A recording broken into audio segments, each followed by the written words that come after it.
And happy Monday, everybody. Welcome to the Plug Talk Sports live show, episode 162. We got the full house tonight. Myself, Danny Torres. We've got Brandon. We've got Janka. We are just now 1 week away from Thanksgiving. I'm feeling grateful and ready to chow down on some food. Don't want to talk about football this year because usually you're very excited for Thanksgiving football, but as I told Brandon right before we started the show, it's going to be the battle of who's more of a garbage can, Dallas or New York. Yeah. But here we are. Here we are. Another week, another show. Let's get into our normal plugs of the week and shameless plugs. Janka, let's go with bad. Tell us something bad. Bad. Well, I guess it would have to be the way my Patriots lost this weekend. I mean, not that losing is anything, because we're a bad team too, but it just unfortunately Drake May ends up throwing the game-sealing interception, and it ends up being Cam Kitchens, former Hurricane, the ones that gets the interception. So I'm just like, do I hate him or do I love him? I don't know now. So I'm just like in between. But unfortunately, I did lose. So yeah, I wasn't happy about that. But it was a pretty good game, not gonna lie. Brandon? Well, in a very rare occasion, not a lot of bad things happens, especially on field, but off the field, I would say one thing because I was going to tell Jonka about this. Because Saturday, I was at work. I work in the mornings at the news station or whatever. I'm there from like 5 a.m. I'm about to leave at like noon or whatever. I'm just like, okay, let me leave immediately. Like, wait a minute, Brandon. They're going to be filming a documentary. A climate change documentary. You need to stay here for a little bit. Okay, no problem. Oh. An hour goes by. 2 hours go by. On a Saturday, and mind you, I go into work like super early. I've been up since 4. On a Saturday, I leave work around 1, 2 o'clock, and I literally fall asleep right when I hit my bed. And I had the worst. You ever had like those type of naps where it's like middle of the day, you wake up, you're like sweating, you have no idea what the hell's going on. It was one of those naps. I literally woke up in the middle of the Florida LSU game. I missed like the first half of the Florida LSU game because of it, because they wanted to film a documentary and I couldn't get, an extra Z. So probably the worst thing, but still enjoyed the rest of that afternoon. We'll go into that, but definitely did enjoy the rest of the afternoon. Listen, from what you just described, it sounded like one of those documentaries with like David Attenborough narrating, and it's like after lunch in high school and you're watching this and it's biology class or something like that and you can't stay awake. It sounds like it was one of those sort of afternoons for you. And the worst part about it, for those who don't know, because I do like camera work for this news station, they wanted me to move the camera. Three things to stay in an extra hour or two. Unheard of stuff, man. So it is what it is, though. It is what it is. I'll be praying for you. For me, bad. I'm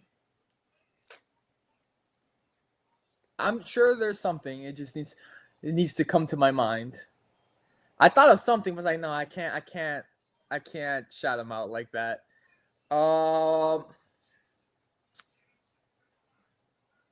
FIU. Yeah, that too. Yep.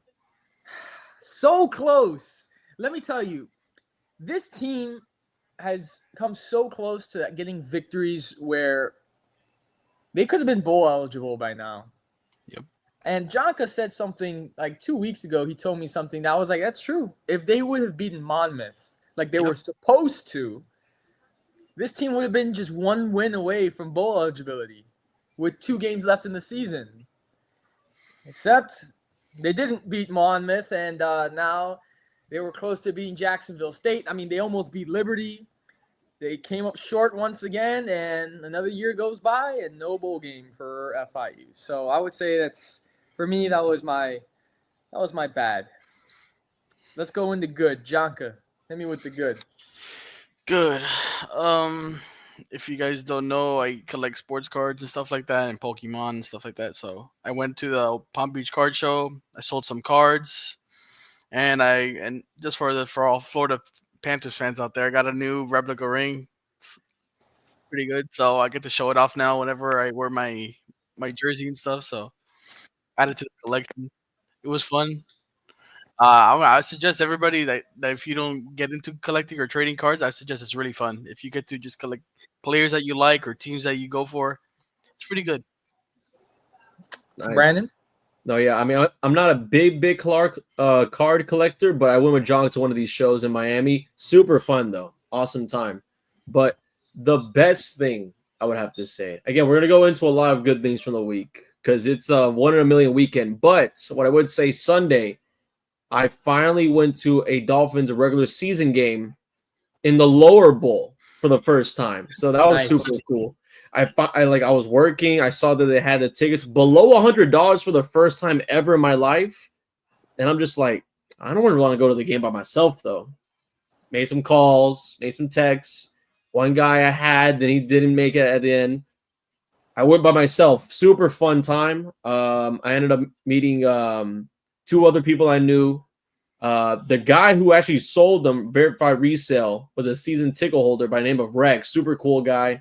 Now I'm invited to tailgates now for the rest of the season. So I thought that was a definitely big plus, but pretty good Sunday. I'm about to say shout out to my producer Cyrus.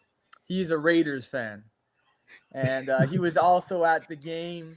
And I was messing with him today. I was like, "Hey man, how was that Raiders win?"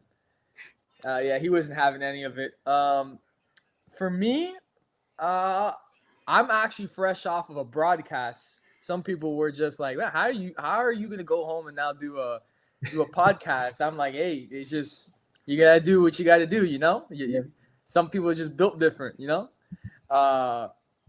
Yeah, fresh off a broadcast tonight. Uh, Back-to-back games for Barry women's basketball where they've reached 100 points. Uh, they killed the last two opponents. Today was a 105-43 victory, I believe. Damn. Yeah, it was tough for the other side. But honestly, lots of energy from the team. Team's playing great so far. They're 4-0 to start the season. It's always great and fun to be around that team and to interview them after and talk to coach. So that's going to be my good news for the week. Just proud of them. I was in a lot of their training camp practices, and I've been seeing, when you're seeing the journey and how hard, a coaching staff and team puts in the hard work, and you see the results coming off. It's a good feeling. So I'm very proud of the entire team, and yeah, it was just a good night overall. But here we are, fresh off the broadcast. We're gonna go into NFL Week 11. Can't believe we're in Week 11 already. Honestly, it's kind of flown by. We'll start with the Washington Commanders and the Philadelphia Eagles. Eagles picking up the victory, 26-18. And I was just telling Jonka, beginning of this year till even now, Week 11, we were like, oh, wow, it looks like Washington is going to run away with the division. But surprise, surprise, Philadelphia Eagles, only 2 losses. They're now in front in the NFC East. And obviously, we all know this is a 2-team division this year between Washington and Philadelphia. Nothing is going to, New York's doesn't matter. Dallas doesn't matter. You guys think Eagles are going to come away winning that division, or you think the Commanders are going to make some late pushback? Well, I mean, at this point, this is probably the game to win if you are Washington, though, because now you're at 7-4, and this is hypothetically 2.5 games behind Philadelphia now, knowing that you're going to be catching up in the tiebreaker, which of course Philadelphia now controls. So for the Commanders, and again, that game itself, it looked like Washington was even ready to go. I mean, a really sluggish first half, and that continued on despite them having a 7-3 lead. It didn't really hold on for long for the rest of the game. So this is honestly Philadelphia's division to lose. I mean, there's no other way to say it. Definitely there's to lose. I agree with you. Just looking at the Phillies' rest of the schedule, they play the Rams, who are actually kind of getting a little bit hot now. The Ravens, then they play the Steelers, the Commanders, the Cowboys, and then the Giants. And that's not not that easy of a schedule. But when you look at the Commanders, they play the Cowboys twice. They play the Falcons, who haven't been looking too good. The Eagles once, the Saints, who have fallen off hard, and then the Hey, but Titans. they're back. But hey, New Yeah. Orleans, the Rizzo, the Riz is working 2-0 with Riz. I'm just Yep. saying the Commanders could make up that 2-loss difference because they have some favorable games that they should be winning. So if the Steelers and somebody else, I forgot, and the Ravens can upset the Eagles, we're back. They're back into it, and they just gotta they hold their future. Commanders gotta do it. Yeah, I agree with Brandon. This is the Eagles are in control of their destiny in this division, and if they lose it, it's on them. Uh, I got this prediction wrong. Jonka, I sent you my predictions this weekend, and who I was choosing. I got this one wrong, but the Pittsburgh Steelers coming away with an 18-16 victory over the Baltimore Ravens. I really thought Baltimore was going to come away with that victory, but again, it came down to I believe it was 4th and goal for Lamar Jackson and the Ravens. And there was some confusion offensively that did not set Lamar Jackson up to find opportunities in the end zone. He had to take it himself, and that didn't end well. And the Steelers come away with that victory, but now it's looking like Pittsburgh looking like real contenders. You and Brand. Well, I mean, basically just to summarize it, this was the game that Pittsburgh needed the most because we talked about them being so hot throughout the years. You know, Russell Wilson looks, and for me personally, it proved me wrong by a long shot. I did not expect with the quarterback controversy to make its way to this type of result where they're now basically leading the division. They're miles ahead. And when you look at the defense against Baltimore, this tells you that the Steelers can contend, not compete, but can contend in the AFC. Now, of course, we haven't seen what's going on with Kansas City. We haven't seen what's going on with Buffalo and the other casts. But at least within their own grounds in the division, I mean, it's hard to deny them, though. Close result, of course, went all the way down to really one decisive play. But miscommunication or not, great job by the Steelers to close this game out defensively, though, on their side. So this was a big game for Russell. Piggyback after what you just said, Brandon. You know, we talked about heading into the season the controversy with the quarterbacks, but having that dual threat, putting Wilson in and then putting in Fields in, having those options, they're going back and forth, like it's working for them. Yeah, and smoothly too. I mean, because when Russell Wilson having his injury, the lower body injury, then you have Justin Fields, that trial just going on better than anyone expected. And then to have that, well, does he start? Does he not? I mean, Fields really, I mean, he said himself that he doesn't feel like he deserved to come back and start over Russell. That type of take away the egos, don't really like figure it out to how do I get over this guy? I think that really did push them over the limit. Jonka, your thoughts? Yeah, not so much on the Steelers, but I just think I don't know what's going on with the Ravens. Like, I know defensively they're not there. They got some injuries on defense, and this year on defense is not their year. But offensively, I don't know who their offensive coordinator is, but he's got issues.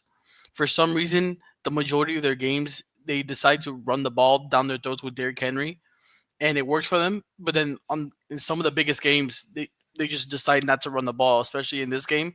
They did not use Derrick Henry on that 2-point conversion, buddy. You use Derrick Henry. You don't run it in. You don't pass it. No, you use Derrick Henry whenever you can. They didn't do it. So the play calling on offense has been suspect. Say as it is. Yeah, But actually, you know what? Take it away from Steelers. I do got to add because I saw this crazy stat. The fumble that Henry suffered in that game, that was his first fumble in almost like 500 something touches. Jesus. Which is like God defining. Just a horrible, like it was the Steelers' day. It was the Steelers' day. It was. And I think what kind of low key, Justin Tucker missing 2 field goals kind of that didn't help at all. So, which is rare actually. It is pretty rare. We don't really need to talk about this one. Lions over the Jaguars, 52-6. Jonka, Yeah. Enlighten us on the Rams 28-22 victory over the Patriots, over your Patriots. Well, As unfortunately, I Brandon couldn't. takes a drink, I know he's enjoying that. He's all right. This is a good moment here. Unfortunately, I couldn't get to see the game because we're in South Florida, not New England. But it was actually a competitive game. Not gonna lie, it was back a little bit back and forth, defensively heavy.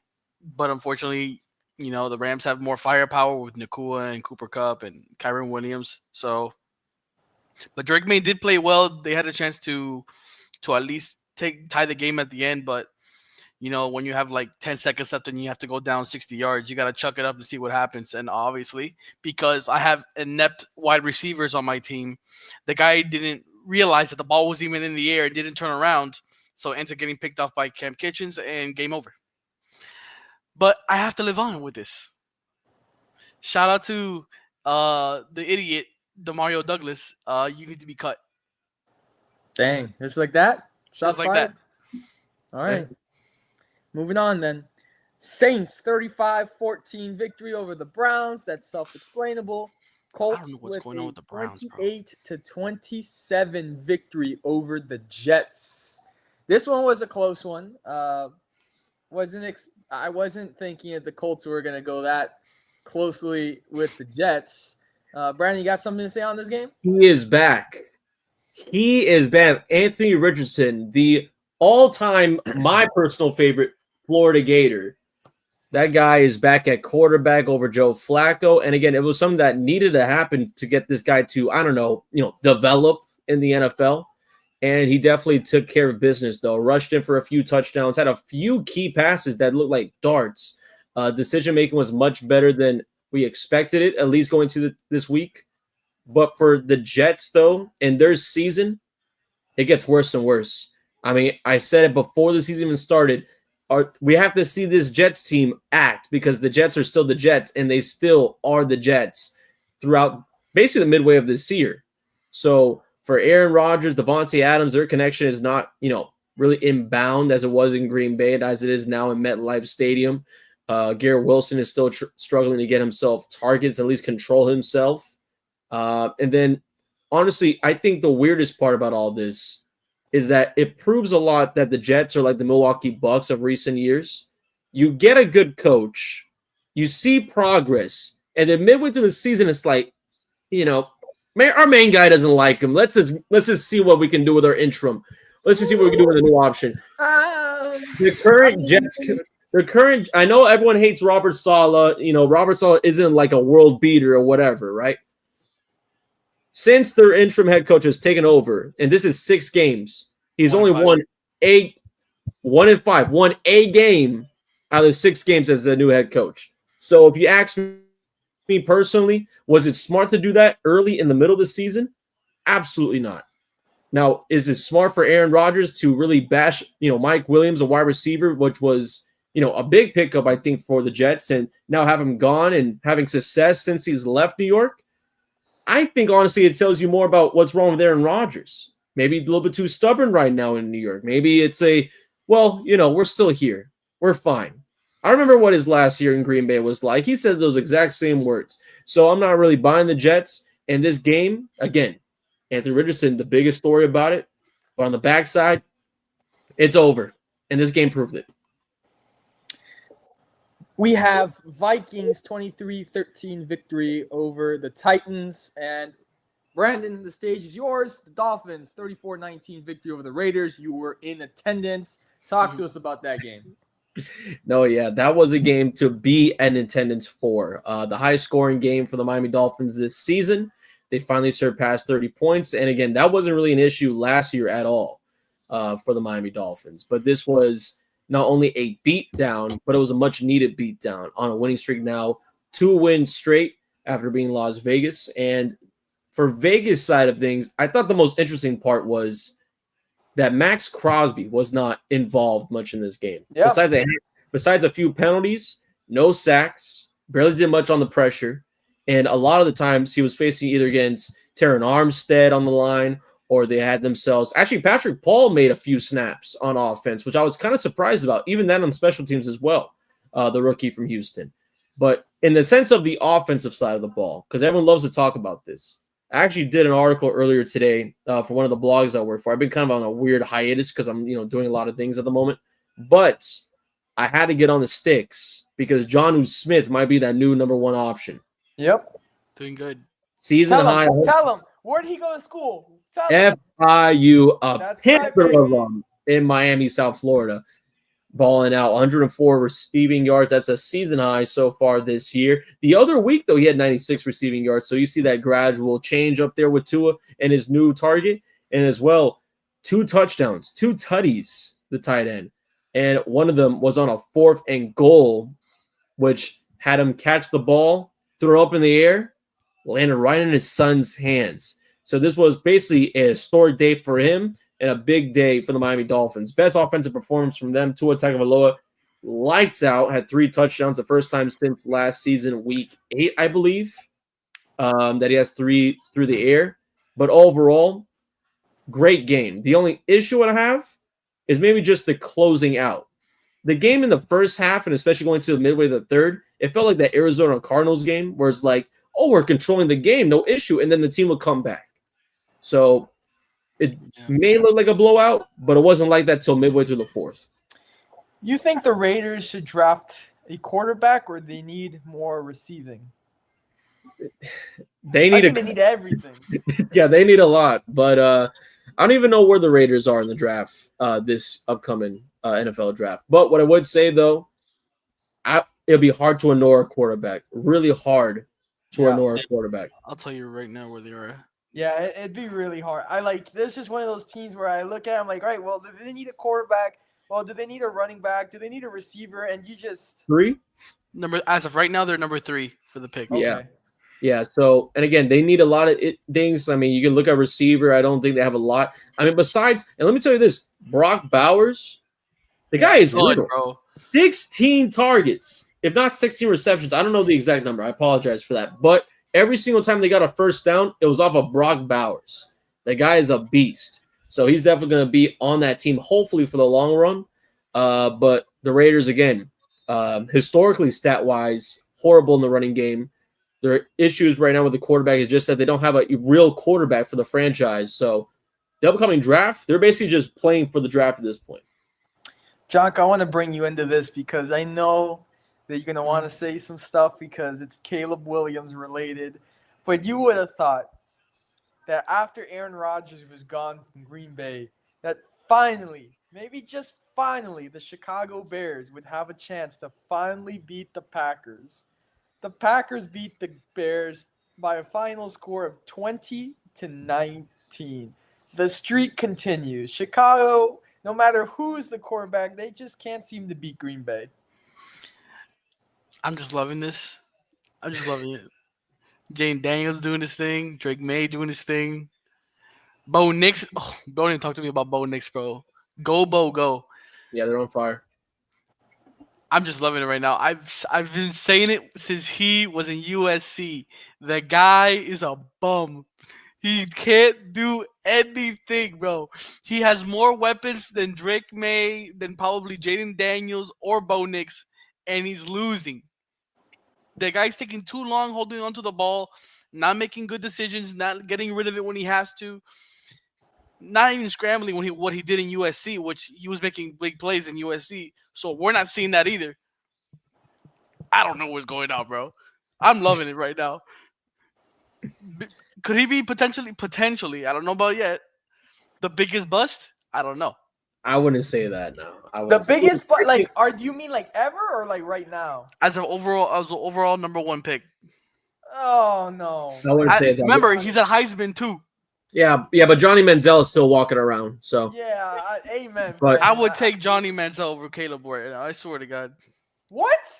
Knowing the off-the-field stuff, I don't know. But, look, I'm telling you right now, though, for Chicago, it's too early to tell. Plus, not even that, a 5-win Chicago Bears team at this point of the season. I wouldn't really say it's bad. It's honestly not that bad for the Bears standards. But, just run the ball a little bit more. They put so much on Caleb and rely on him so much where it's like, similar to what we were talking about earlier with Anthony Richardson. He needs to get the snaps going, but it's like, he needs to get used to the NFL speed, the NFL game. So don't know if Caleb's going to be a bust, but for a Chicago standpoint, they had that game in the bag, man. Bro, even DeAndre They, Swift had himself a game, and they still yeah, lost. they had I, that game I'm in the bag. just, So. I'm sorry, I'm just perplexed that Jonka said he would take Johnny Manziel over Caleb Williams. Bro, Johnny Manziel has that fire in him, bro. I don't see it in Caleb. He Yeah, had he that had fire it in the since A&M. SEC. It left him in the SEC. Yeah, So Yeah. yep, 100%, 100%. Uh, next game, Denver Broncos, 38-6 over the Atlanta Falcons, and a career best for Bo Nix, completing 85% of his passes for 307 yards plus 4 touchdowns. I've been saying it for weeks now. Denver looks good. Denver looks good. Tell you, bro. Go, Bo, go. Let him do his thing. Hey, as of right now, I think he has the best like offensive stats for as a rookie across all other rookies. He might be rookie of the year. Just saying it. He might be rookie of the year. I know Jaden Daniels because he was winning at a hot start to the season, but you can't really ignore Bo Nix. You can't. Like it's looking really good right there in Denver, bro. it does. It does. And again, I'm hoping they lose games because I need them to lose for the Dolphins to make the wild card. But I don't know. I don't know. The rest of his schedule, it'll be interesting to see what he does to maybe go over Jane Daniels. This one was a good one. I also got this pick wrong. There was only about 3 picks I got wrong this week. This one was one of them. Seattle Seahawks over the San Francisco 49ers. 20-17, a late touchdown run by Geno Smith sealed the deal, and Seattle beat San Francisco. And I have at work, shout out Jordan. She's from California. She's a San Francisco 49ers fan. And I saw her today, and I said, "Hey, what's going on? What's up?" And she just flat out said, "It's not our year." 49ers are 5-5. The thing is, they've been in and out of injuries. The lineup's just been inconsistent. But I really do think that they are a better team than this Seattle team. And Seahawks did it, and in San Francisco. So 49ers for me this year, I don't really see them going far. And it'll be interesting to see in the offseason what the 49ers do. Yeah, I believe that just from the Brand Ayuk stuff that started the year, it just spelled out for a terrible year for them, basically. I mean, McCaffrey injury, he comes back and the team's not even close to what it is.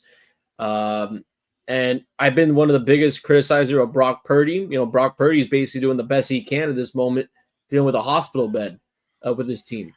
But again, always going to relate this back to a South Florida thing. It makes it a little bit more interesting when the Dolphins host them later on this year. Makes it a little bit more interesting, just a little bit. Yeah, I mean, It does. It does. I have to give it to Brandon. It does. you got Debo. I mean, having health complications. You got Ricky Pearsall coming off the shot to the chest. Yeah, a whole robbery. Ayuk with the torn ACL, and then you got Purdy. Purdy doing this thing. McCaffrey's finally back, but he has to find his footing. So that's gonna take a little bit. Yeah, man. And then Kittle in and out. It's not their year, but look out for them next year because they're gonna be finally healthy and everybody's gonna be back. And so with the losing record they have, they might get a good draft pick. So let's see what they do. So This game was fun to watch, and that's Buffalo and Kansas City. Buffalo giving Kansas City the first loss of the season. The 72 Dolphins can rejoice once again. 30-21. And let me tell you, man, because this guy's gotten a lot of criticism, but Josh Allen won that game single-handedly for Buffalo. He really did. And did not allow Patrick Mahomes to have a chance and take the victory. The Bills closing in on that first seed in the AFC. hey, I loved it. I was waiting for this game. The Chiefs were squeaking by the majority of their games, and it finally came and bit them in the ass. and luckily Josh Allen. I loved it was Josh Allen that beat them because there was so much drama between these two teams in the regular season and the playoffs, and he did it. You know what? I'm not losing to this team today. We're gonna end it because I think if the Chiefs would have won this game, I think they technically just take the AFC because I don't think anybody else can even catch up to them. So the Bills actually did the whole league a favor. No, honestly. But I think the biggest story out of this, the silent one, 9-2 Buffalo. The Bills are 9-2. Yep. And from losing Stephon Diggs and a bunch of key pieces in the secondary that they had from last year to even be at, I wasn't expecting them to take a step forward compared to last year. I thought they were going to take a step back. I called it. Yeah. Remember, I called it. Yeah. And so I want to remind people that the Bills won without Keon Coleman and without Dalton Kincaid. Yeah. Putting that out there. So, I mean, it's been very impressive, though. But I forgot the head coach's name for Buffalo. But shout out to him. I believe Sean something. Shout out to Sean. Sean McDermott. Sean McDermott. The McDermott, shout out. And, but yeah, basically, it'd be hard to imagine this not being a future AFC championship type of matchup again. That would be nice. It would, and we could possibly see it. And it's been a rivalry, I think, for the last couple of years. We've had that instant classic of Buffalo and Kansas City going back and forth. 7-3,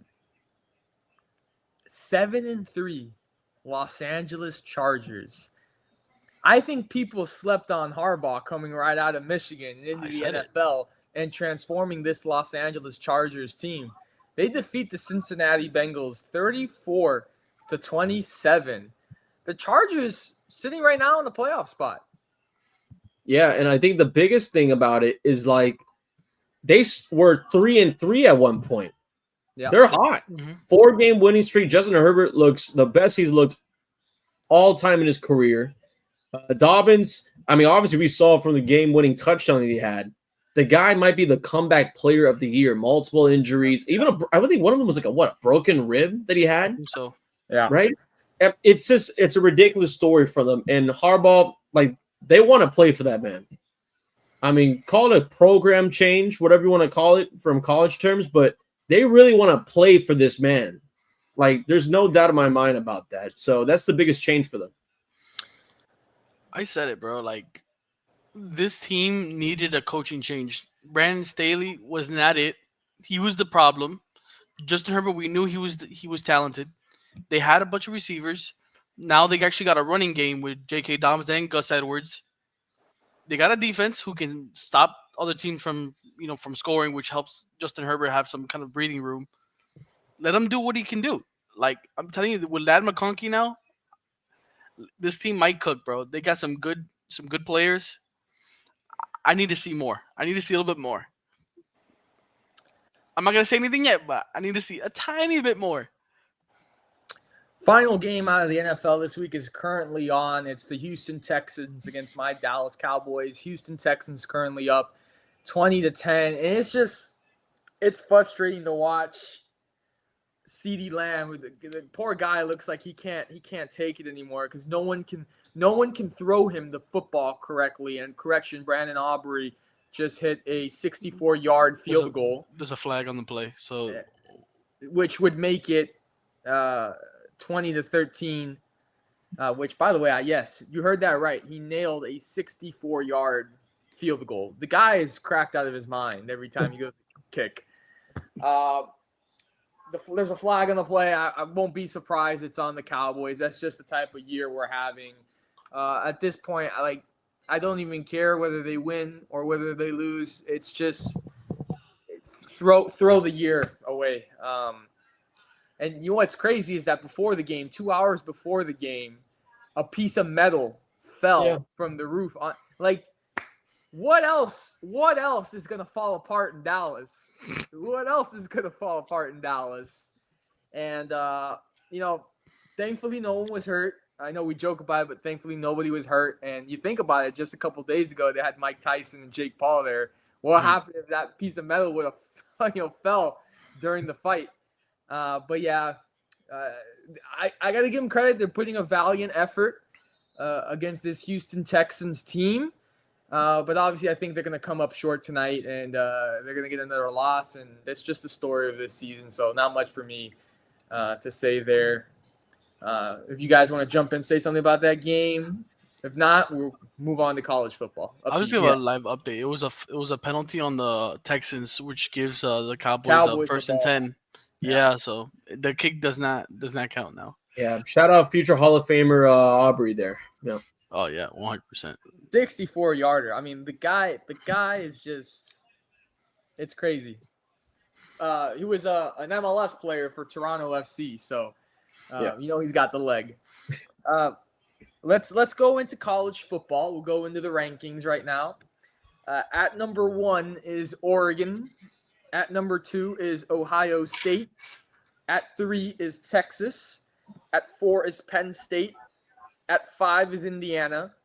At 6 is Notre Dame. Crazy to me. So we'll get into it. 7 is Alabama. 8 is Georgia.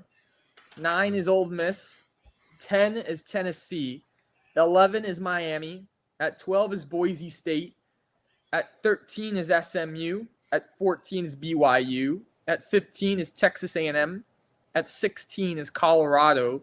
At 17 is Clemson. At 18 is Army. At 19 is South Carolina. At 20 is Tulane.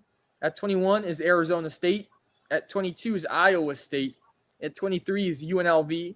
At 24 is Illinois. And at 25 is Washington State. Do we have any comments, concerns with the rankings? A few. Honestly, because I've been hearing this all day from people, and honestly all week from people, about conference bias. What happens if a Big Ten team was to go on the road against the SEC? It's the dumbest thing I've heard in a very long time. All right.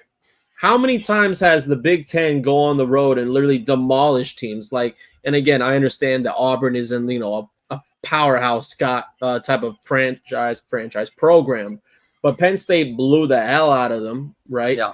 And then when you move on towards, the top 5, Indiana, Penn State, Ohio State, Oregon, 4 of the top 5 are in the Big Ten right now, and for good reason. If they're the top of the crop, they basically get the best set that they can, and they're all teams that have a combined 2 losses, those top 5 specifically. So you look at the SEC, and frankly, this is actually one thing I have pretty big beef on here. Tennessee dropping 4 spots with a loss to Georgia. The committee is so eager to keep the Bulldogs in this playoff. Ridiculous. It's ridiculous, man. They go over Ole Miss, which, mind you, Ole Miss beat Georgia, right, by more than 2 touchdowns, and they're now at the number 8 spot in the top 10. So ridiculous how that works. Literally 2 weeks after an Ole Miss upset against Georgia. And then also, to go a little bit more further on, this is another thing I have a very interesting part in. BYU losing and dropping down 7 spots. Similar to the Canes. Undefeated, only lost 8 games, and this could have gone either way. And they lose all the way down to number 14. And now they're saying that Colorado basically controlling their own fate right now for the Big 12 championship after beating Utah. Now they're saying they might not even make the playoffs at all. At all.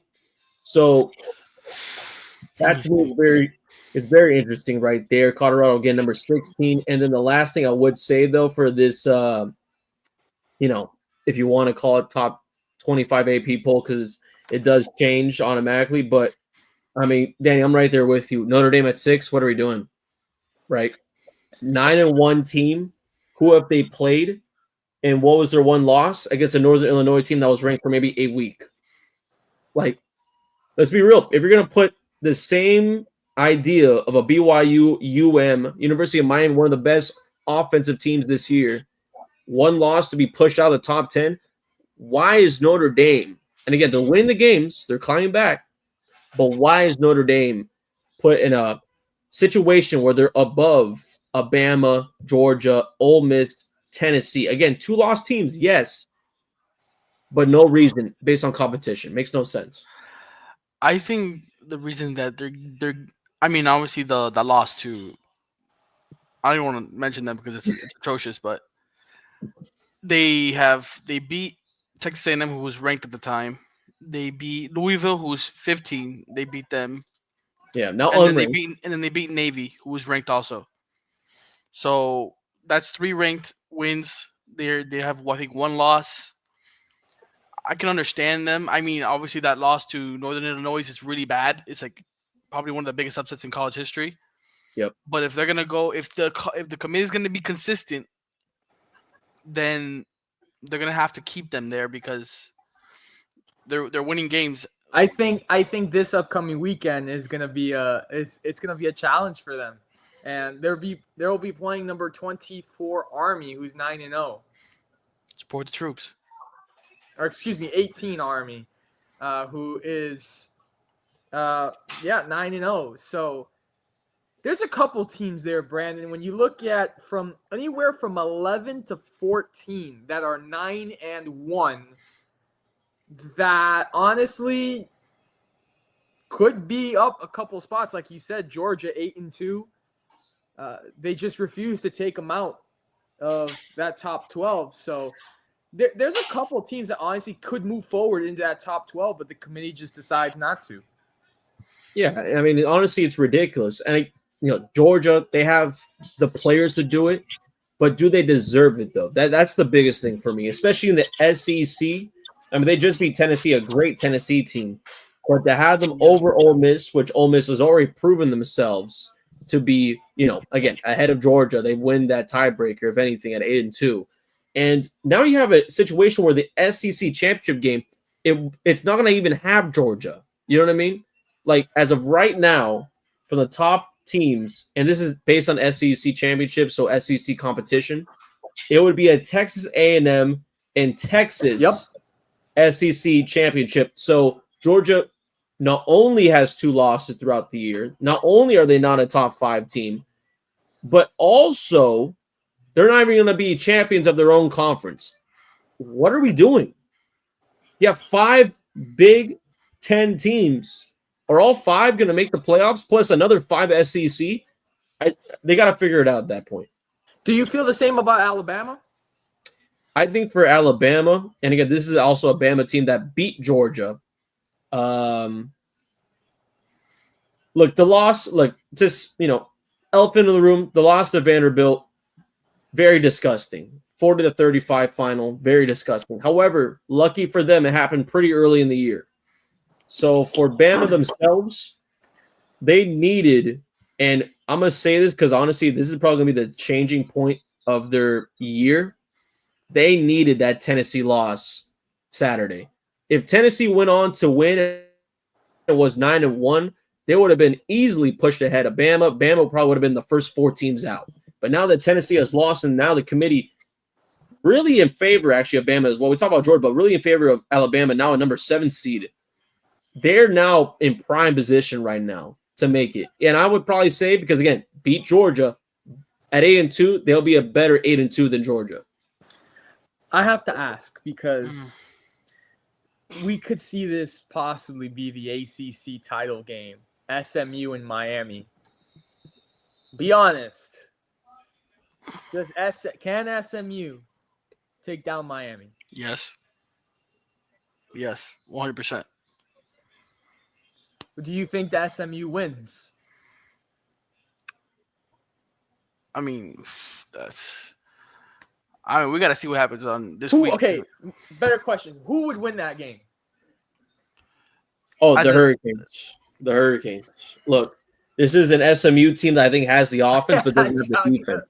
Look, John, I get what you're trying to say without saying it, but SMU doesn't have that defense. They just don't have that defense. So unless it's going to be a take the over type of day, which it probably will be for that championship game, for the Hurricanes, since joining the ACC in 2004, have yet to win the conference. This is their year to win the conference. And if you're trying to tell me an SMU team, which again, it's very possible, but first time in the ACC, and they have, let's see here, their most recent win, a victory over Boston College. They allowed Boston College 28 points in that game.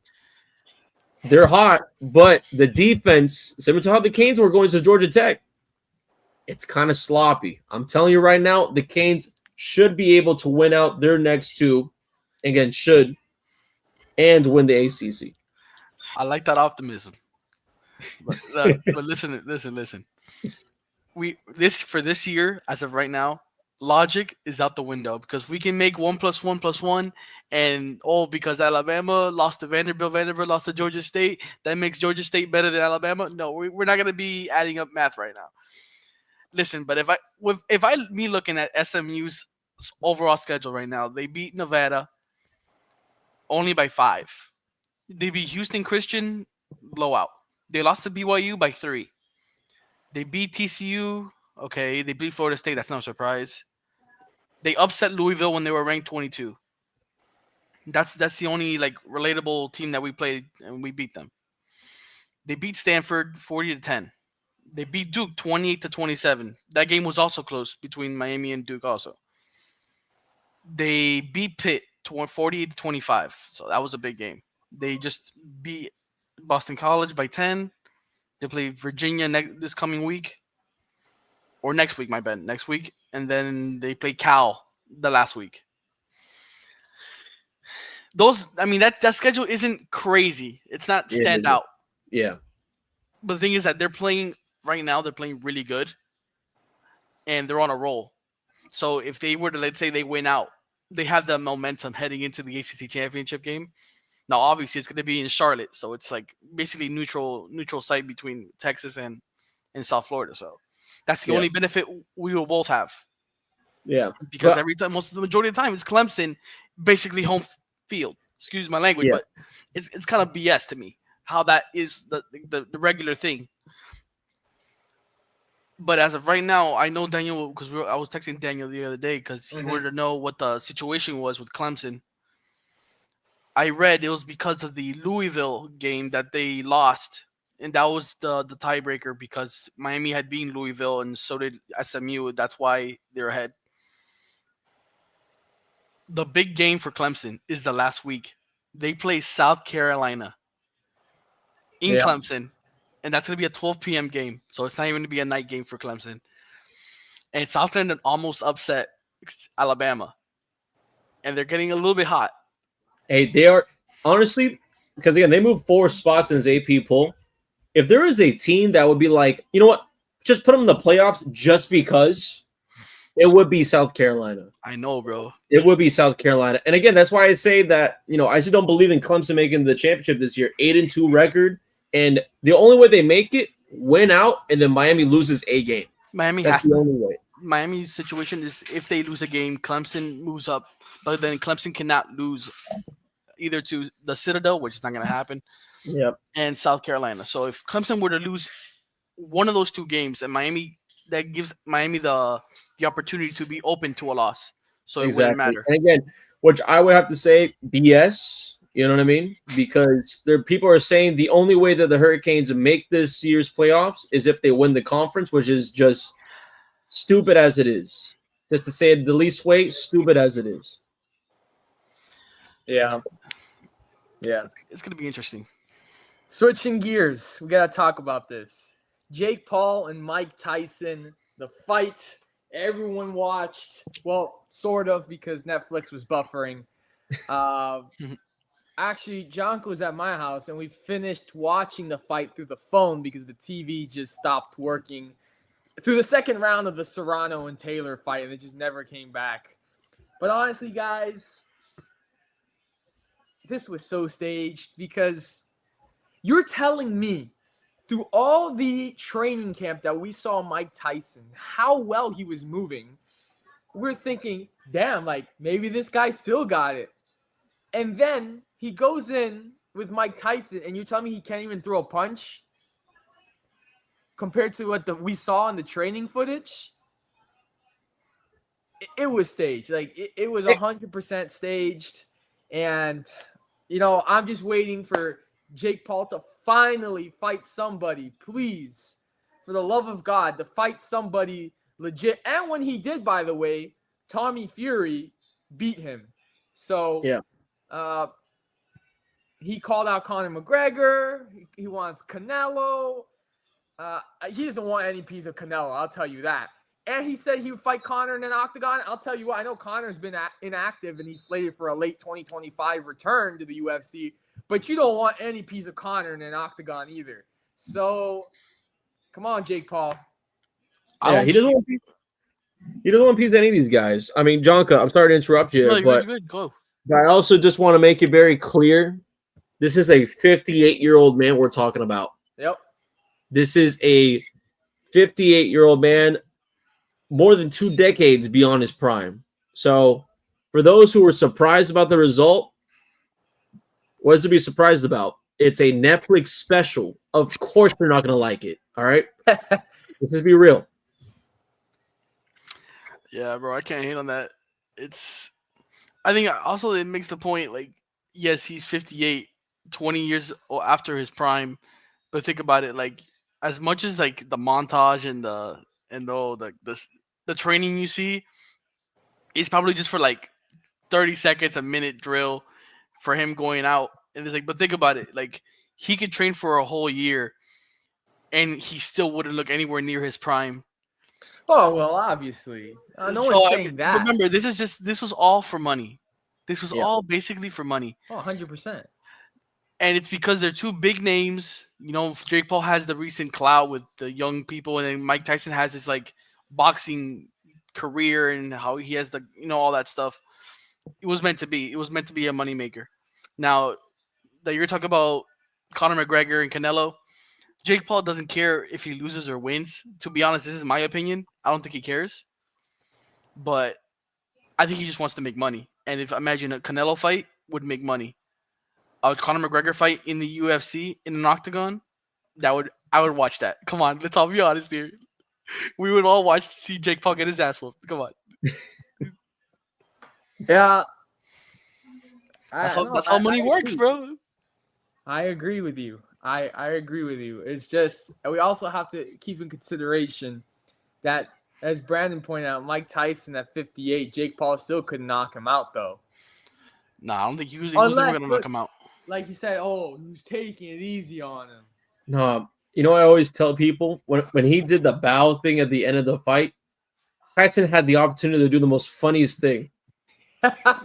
Just one bow or just, you know, it's just one to the head, man. Fuck. Do the funniest thing on national television. Well, yeah, I think Mike Tyson I still think Mike Tyson has the power, and if you get one good clean hit from Mike Tyson, I still think he can put you to sleep. Oh yeah, no, he could probably punch the living crap out of anybody on the street, you know. He's just lucky. And again, 58 years old, the man was wearing a copper fit on his left knee.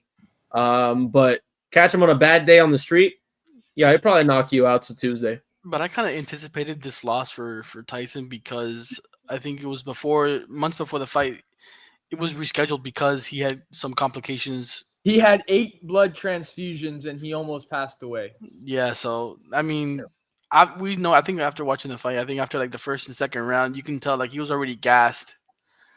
He tried to knock. I think he did try to knock him out, but I think you can tell like during the interview after the fight, he was huffing and puffing way too much. Yeah. I mean, he tried. I mean, good luck to him if he wants to continue his boxing thing, but I would just hang it up if I were him because you don't want another blood transfusion, and we don't want to see Mike Tyson go out like that. So, yeah, true. So we're gonna switch gears here. I have to ask Brandon about this with just 5 minutes remaining. I have to ask you, Cavaliers Celtics tomorrow.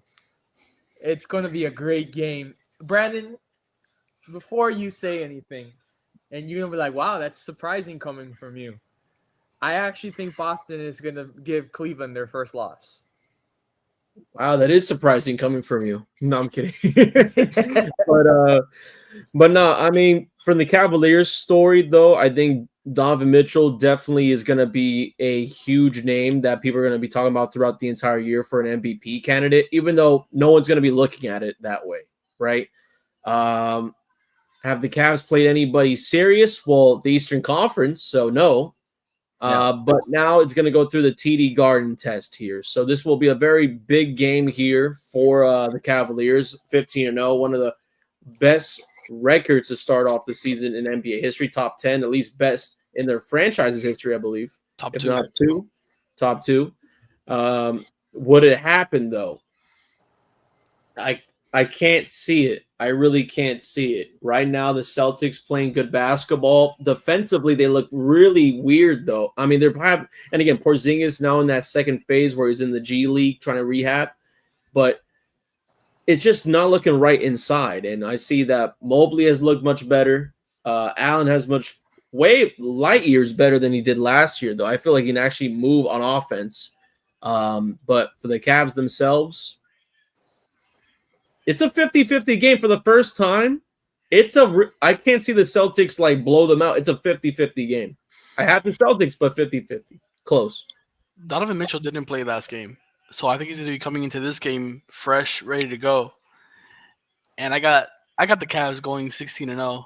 Listen. Ew. Listen. If the Cavs beat the Celtics, they then have New Orleans, Toronto, and Atlanta twice. So they have a chance to go 19-0, which leads to Sunday, December 1st in a game once again with the Boston Celtics.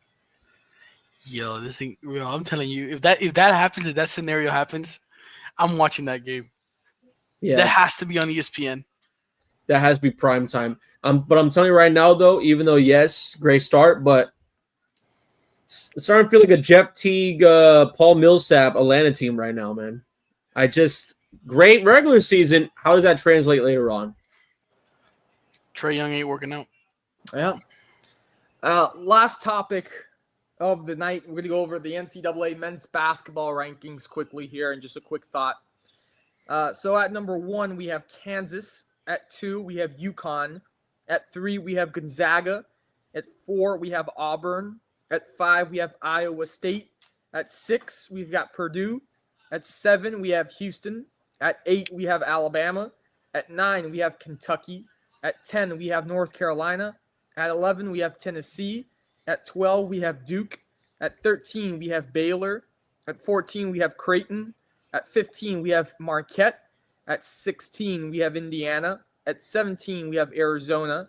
At 18, Cincinnati. At 19, Wisconsin. At 20, Arkansas. At 21, Florida. At 22, San Jose. At 23, Texas A&M.